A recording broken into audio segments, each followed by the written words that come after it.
So one thing I noticed pretty quickly in Skyrim was that I got attached to companions. More attached than I expected. Not because they were especially interesting. Most of them, they weren't.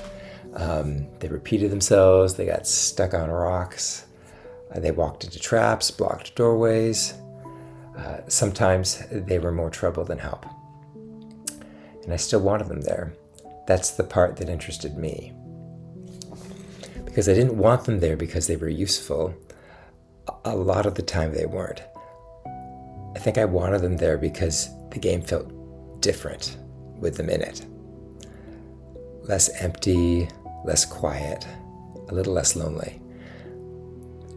That sounds simple, but I think it matters. A companion changes how a game feels. Even a limited one, even a clumsy one. I remember collecting them, keeping them around longer than I needed to, putting off quests if I knew they would leave afterwards. At one point, I had a dog following me around. This is Skyrim, and I got weirdly attached to it, more than I expected, which of course meant the game killed it, and that felt personal. But it did teach me something. I wasn't just wandering through these worlds. I was building a little moving group around myself. Not a very sophisticated one, but enough to make the game feel less empty. And I started noticing that I did this a lot, not just in Skyrim. Any game that allowed companions, I'd almost always keep them, even when they slowed things down, even when they made combat messier, even when going alone would have been easier. And I started wondering why. Because most people seem to judge those companions by how useful they are. Do they help? Do they fight well? Do they stay out of the way? And I think that makes sense. But that wasn't really how I was thinking about them.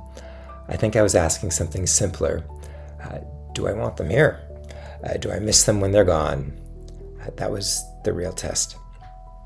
And I don't think that stays inside games.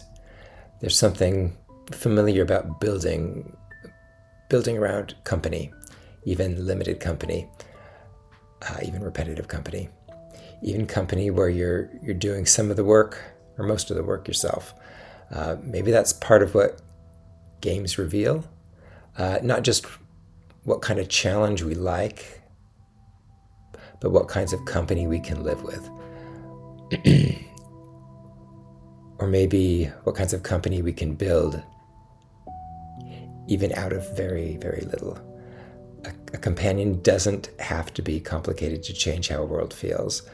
Sometimes it's enough that something is just there with you, moving with you, getting stuck in the doorway while you wait.